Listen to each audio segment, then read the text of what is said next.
I've climbed this 300-foot tower crane in the middle of London to tell the world about Palestine. There's something about him. He's such a brave guy. He's, very outspoken and very just honest in this brutal way. Hello, my name is Stanley Heller. Welcome to The Struggle. We usually start with grim news and work our way up. But today I'm going to start with something dangerous, amazing, and wonderful.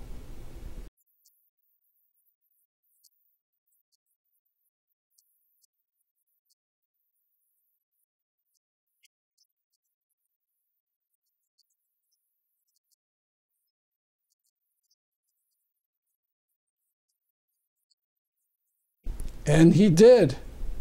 On June 16th, Nick Georges climbed to the top of the crane that faces the new U.S. Embassy, and unfurled a Palestinian flag and set off some kind of smoke device. And then he made this statement. I've climbed this 300-foot tower crane in the middle of London to tell the world about Palestine. For 3 months, I was sent to Palestine as a humanitarian witness and protected presence. For 3 months, on a daily basis, I witnessed the atrocities and the horrors of the illegal Israeli occupation of the Palestinian homeland. I've seen a house where a family of 4 were burnt alive by Jewish settlers with incendiary bombs. I've seen land desecrated, olive plantations burned. I've seen so many demolitions of homes, houses by JCB machines, British-built machines in Israel. Every day, day in, day out, demolishing more and more Palestinian homes. The Palestinians have no rights. Even their electricity and their water is taken from them. Israel is the 4th largest military power, nuclear military power in the world. The Palestinians have nothing.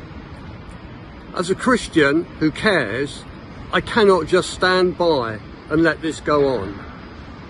And anyone who cares, we should all be doing more to promote the cause of peace and freedom for the Palestinians and stop the horrors that Israel is visiting upon these people. No one was brave enough to climb up the crane to force Nick Georges down. He stayed up for 37 hours, and then he climbed down.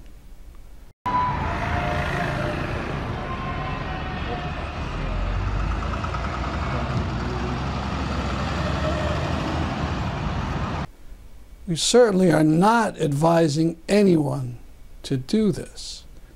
But our admiration for Nick Georges is immense.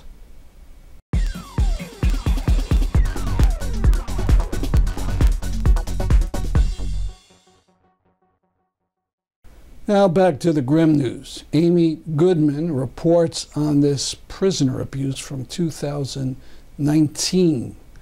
A Palestinian had stabbed a prison guard, and then the prison guards went wild, attacking many, many Palestinians who had nothing to do with the incident.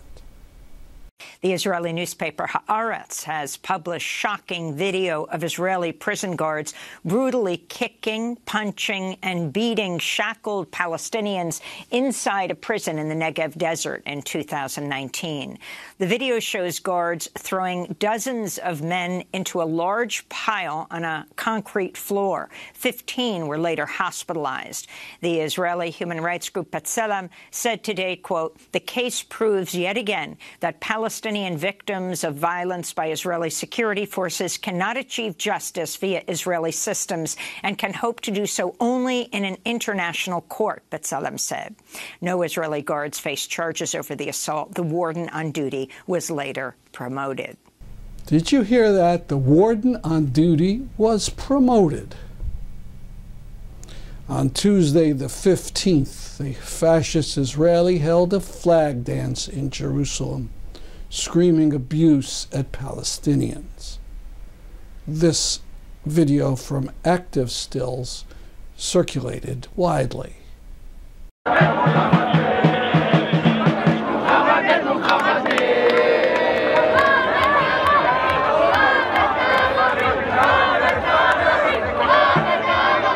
النكبة الثانية عن طريق هبدا تكون النكبة الثانية بخنف لي تيتكو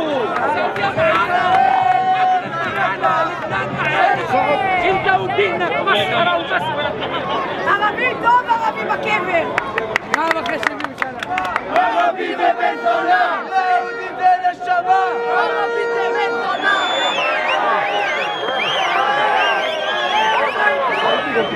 שהוא ירביץ עם הדגל, לא דיברתי. זה הגזע. אני יודע.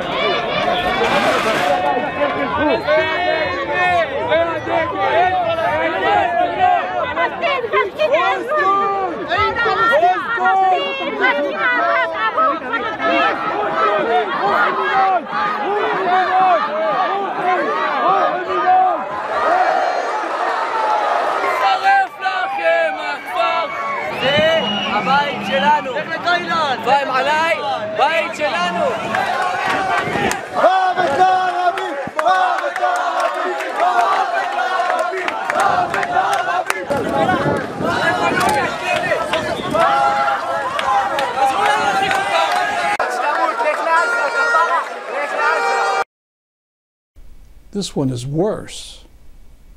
They are screaming, Shuafat is on fire. What is that about? Middle East Eye explains.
This Judeo-Nazi type of chanting went on without any kind of condemnation from the new Israeli government.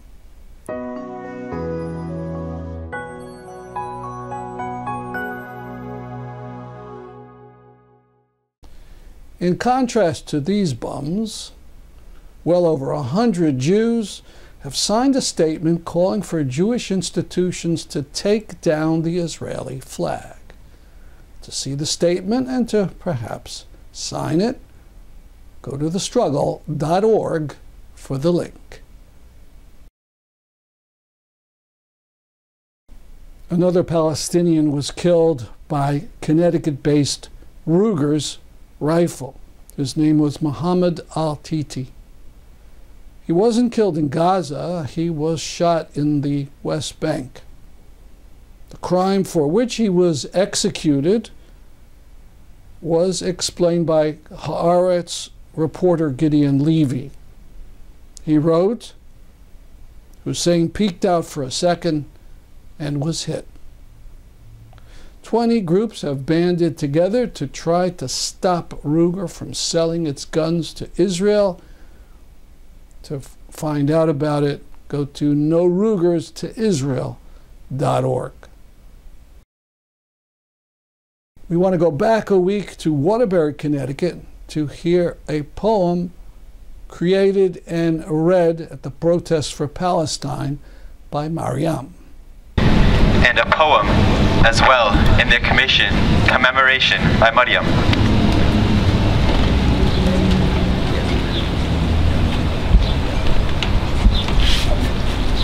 Hello everyone, my name is Mariam. I'm a Palestinian American and I wrote a poem dedicated to my cousins in Gaza who have not heard from since the attacks. To every kid in Gaza and all the kids of Palestine. This is called Neverland. Where is your Neverland? Is it the shores that are held together by the sand, or perhaps the foggy forests where tall trees stand on their own soil? Or is it in someone else's home? Greedy thoughts roam. If I don't steal it, someone else will. Maybe your Neverland is in the falling drops of rain, but today their bodies, today missiles are raining pain. Cities are torn, babies are mourned. Is your Neverland somewhere with a breeze? Because tonight families weep in the heat of bombs. This tale is a century old, and these people have long been sold. So you think maybe those kids' hopes that still stand are as everlasting as the sun, but deep down, the truth is they can only hope, for there is nowhere left to run. Not while they carry the bodies of their dead daughters and sons. Neverland is an open-air prison.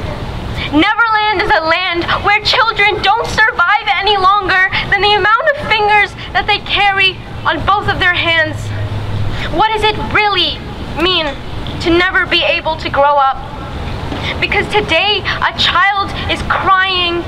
You can't run, you can't do anything, you give up. Where is your Neverland?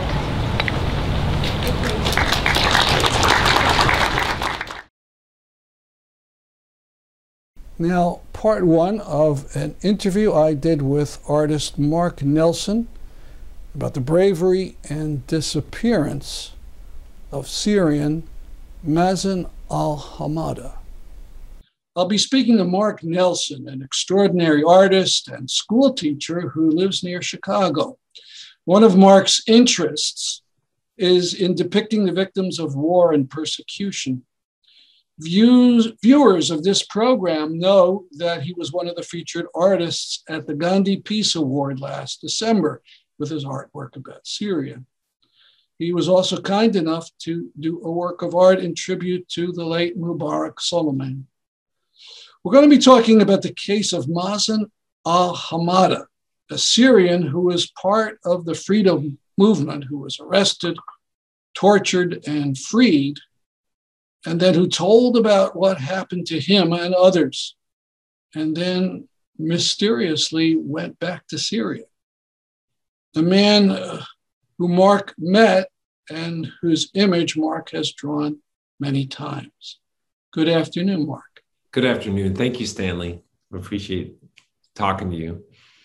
So how did you first hear about this man?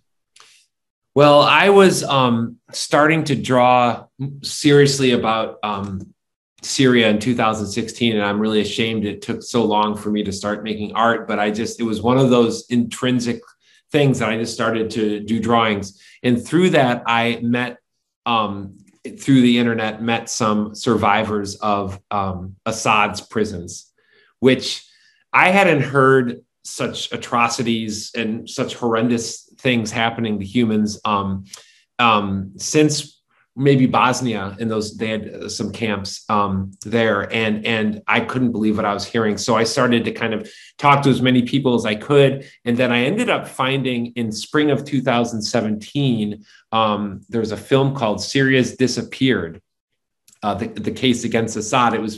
It was made by an amazing British filmmaker named Sarah Afshar. I might have pronounced her last name wrong. And the film was about the experiences of these survivors of horrendous things, and about the prison system, about the over 100,000 people that have been disappeared in Syria. One of the survivors of the torture they interviewed was Mazen. And I remember I was sitting on my couch, and I was watching this film on my little computer. And I first saw his face, and he has this very emotional face, very thin, very long fingers, very expressive hands. And he started telling details I won't, repeat here, but just some of the worst things I've ever heard. And his eyes filled. And at one point, Sarah was interviewing him and said, "What do you want people to know? What do you want people to know?" And he said, "I will not rest until this madman, this war criminal, is brought to justice." And his eyes, it was just so. After I saw that, that image just burns into you. And I started his face, everything about him. So I started drawing him. And I got in contact with the filmmaker and said, I really, really would like to meet this man and maybe have his permission to do more drawings of him, because there's something about him. He's such a brave guy. He's, very outspoken and very just honest in this brutal way. So then I finally got in contact with Mazen, and through translators and stuff, we started a kind of a friendship. And I would draw, and I would listen to some of his stories through some bad Google Translate. And eventually, the U.S. Holocaust Museum sponsored Mazen and Sarah to come from Europe. He was living in the Netherlands, and they came to Chicago. So the Northwestern, I think, Law School hosted them. So I actually got to physically meet him. And it was, how it is when you know someone online for so long, but you've never physically met them. He came out of the door, and we saw each other, and just like we'd known each other for years, even though I'd only known him for months. All right, let's go. We have a couple pictures. Okay. You had somebody. Yeah. So we are going to screen share here. It was a screening of the film Sarah had made, and Mazen was there. And it was an amazing event because, you watch this harrowing film, and then you see one of the chief people in the film. You see them sitting in front of you, and then we got to ask questions. But probably the moment that will stick with me, hopefully to be repeated at some point in the future, was seeing Mazen. He came out through the door, and he saw me, and he yelled my name, and he came up to me like he was my brother, and just we hugged. And he's so thin. I got to meet him, and then I also had done a drawing of him and got to give that to him. And it was at this event. So it was at this event that I saw one of the driving forces behind Mazen. It was a combination of it was an urgency. It was a combination of an urgency to tell a story, because he knew people were, as he's there, people are suffering. While he was at the Chicago event, his family members in Deir ez-Zor, which is in the east part of Syria, right near Iraq, that's where he's from, they were in danger while he was at the Chicago event. There was things going on, the regime forces were attacking. So I'd be talking with him through a translator, and then he'd put his hand up for a second. He'd go in the corner and just weep. he'd be checking his phone, and then he'd come back and we talk, and then he'd go and he'd leave. I mean, it was just, you could see everything he was draining out of him, but there's a sense of urgency, because he said to me, he said, you know, I can't rest until the detainees are freed, because, you know, they're there now. They're there as we're talking. So that was one of the things I got about him, is that there was this almost frenetic, almost energy of this mission, this duty to tell his story, to share everything, which hurt him a lot. You could tell when he would tell a story, he would be reliving it every time. Every interview you can see with Mazen, when he retells what happened to him, it's like it's fresh. So you know he got out of prison 2014. This is 2017, and he's been touring Europe and America. Yeah, he went everywhere. They went to Italy. He went to America. This is the pain behind this whole thing. We'll maybe get in later about why he returned to Syria. He was trying to show everyone with the intention of saying, this is happening. Let's do something. We need to stop this. I am sharing with you everything I am, everything I've experienced. But there was a lot of, sympathy. There was a lot of compassion. There was a lot of people saying, I'm so sorry, but there wasn't things that were happening. He told me that in 2014 was his biggest hope. He had just gotten released. He had gotten out of prison, and he had gotten to Europe, and the Caesar photos had been revealed to the world.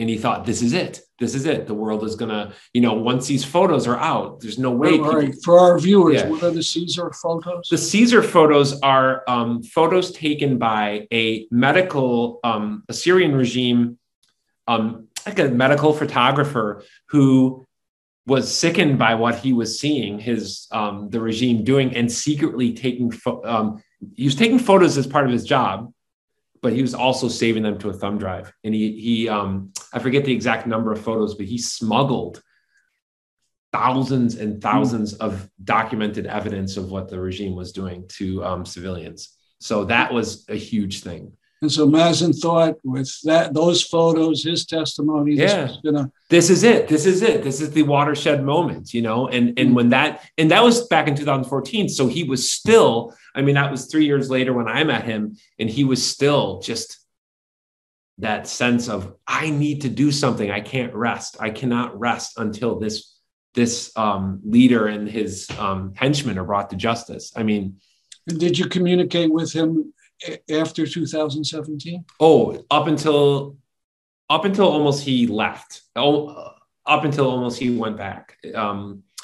Yes. And so what year was that?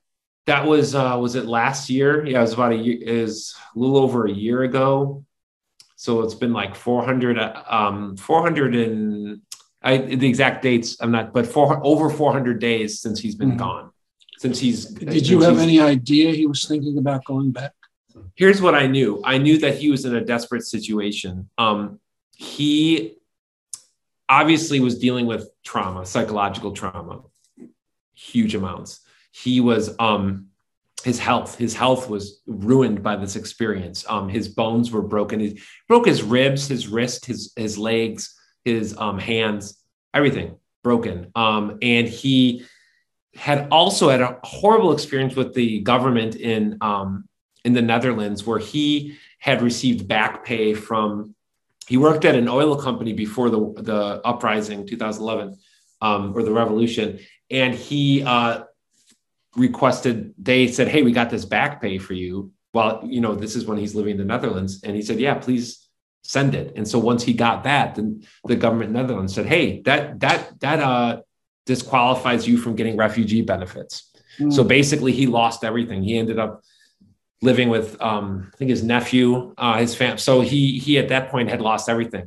And the last thing I had heard from him is that he was going to lose his apartment. He was going to lose everything he had, basically. So on top of everything else he was dealing with, he was losing that. And as he was leading up to this, you could feel a rising anger almost, and just desperation, and just saying, listen, I'm still trying to get this stuff. I'm still trying to fight for justice, and it's, the wheels are you know, the machine is grinding down, the apathy is setting in.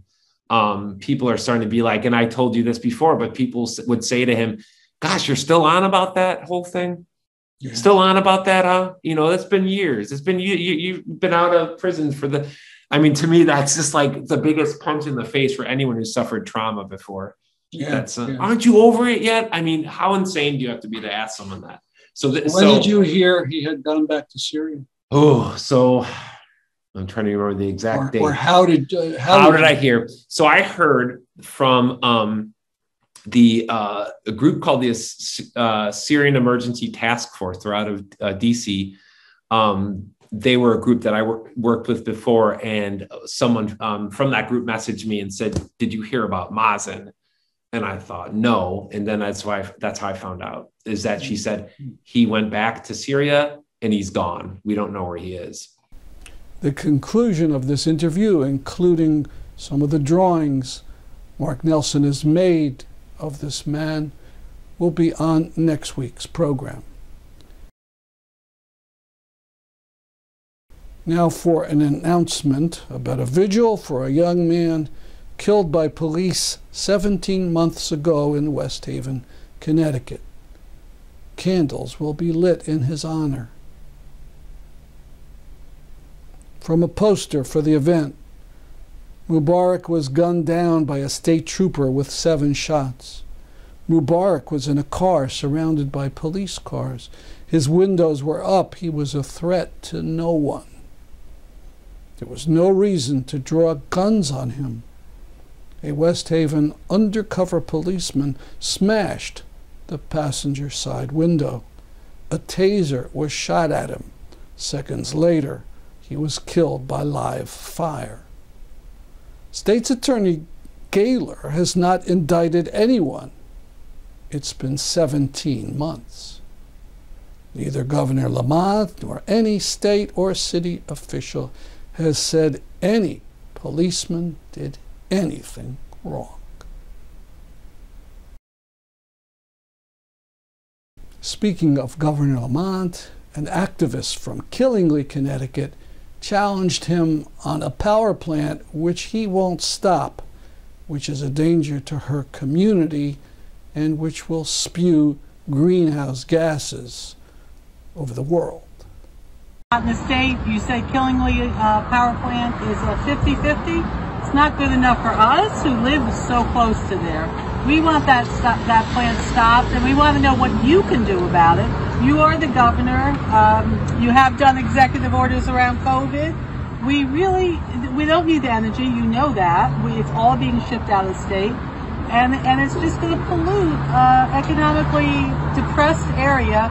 And as you know, the most beautiful part of the state. So what can you do for us to stop Killingly, to work with us to stop the Killingly power plant? It's been in the works for whatever it is, 5 years or something like that. 2016. For better or for worse, it got through a lot of permissions early on. It's part of this thing called REGI. It's a regional thing. So it's not like the state has unilateral power to do this. What I can tell you is they're probably not going to be able to get the financing. It's probably not going to go forward. You're saying, yeah, I get it. That's not quite strong enough in terms of what you'd like to see. We still have some environmental permitting we can look at. We can't be abusive about it. We've got to say, legitimately whether it's meeting those environmental specs or not. But broadly speaking, I don't think we need another fossil fuel burning power plant in this state. And we closed the last coal burning one about 6 months ago, and that's a big plus. And again, can I tell you, if I learned anything, we're not an island. Connecticut's not an island by ourselves. We found out with COVID that COVID doesn't know the Connecticut border, the Massachusetts border.